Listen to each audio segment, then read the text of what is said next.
आज मंडळी सगळ्या बचत गटातील महिलांना ग्रामपंचायतीतर्फे म्हणजे दरेवाडी गाव आहे, तर तिथे आपल्याला गांडूळ खत प्रकल्प योजना राबवलेली आहे, तर ती पाहायला जायचं होतं.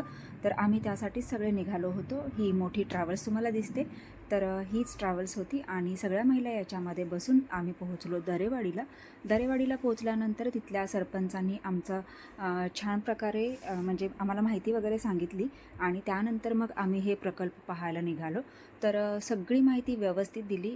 आमचे ग्रामसेवकसुद्धा सोबत होते, अण्णासाहेब, आणि त्या गावातील सरपंच जे आहे तर त्यांनी स्वतःही माहिती दिली आणि आम्ही स्वतःही चेक केलं. तर तुम्ही ते बघू शकता, याच्यामध्ये पूर्ण हे खत तयार झालेलं होतं आणि म्हणजे याच्यामध्ये सगळं टाकलं तरी ते त्याचा वासही येत नाही आणि काही नाही. आणि जो प्लास्टिकचा कचरा, लोखंड वगैरे आहे तर ते पूर्ण बाजूला काढायचं. तर तेही त्याचीसुद्धा वेगळी सोय बघा या प्रकारे केली होती आणि तुम्हाला प्रत्येकाच्या दारोदारी तुम्हाला हे ड्रम दिसतील. तर ड्रममध्ये हे केलेला होता प्रकल्प.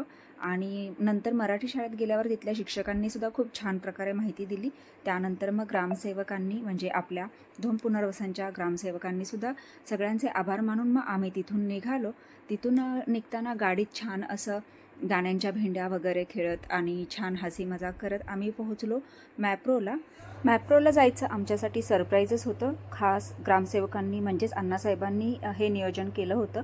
आणि मग इथे गेल्यानंतर आम्ही मस्त झाडाखाली बसलो आणि सर्वांनी डबे आणले होते. प्रत्येकाने आपली आपली भाजी शेअर करत मस्त इथे जेवण केलं. मीही ढोकळा आणि गवारी चपाती नेली होती आणि अशा पद्धतीने इथे मग सगळं जेवण केल्यानंतर आम्ही मॅप्रोमध्ये गेलो. आणि इथे हे नवीनच झालेलं आहे स्नो वर्ल्ड. तर तुम्ही कधी आला तर नक्कीच भेट द्या. खूप सुंदर आहे. आम्हाला फक्त 1 मिनिटासाठी दाखवण्यासाठी सोडलं होतं. त्यानंतर कंपनीमध्ये गेलो. कंपनीमध्ये जे प्रोजेक्ट चालू होते, जे म्हणजे प्रोडक्ट कसे होतात, तर ते पाहायला आम्हाला आतमध्ये नेलं. त्यानंतर जो छोटासा शो होता तर तोही दाखवण्यात आला की स्ट्रॉबेरीपासून कसं जाम, जेली आणि सॉस वगैरे, सिरप वगैरे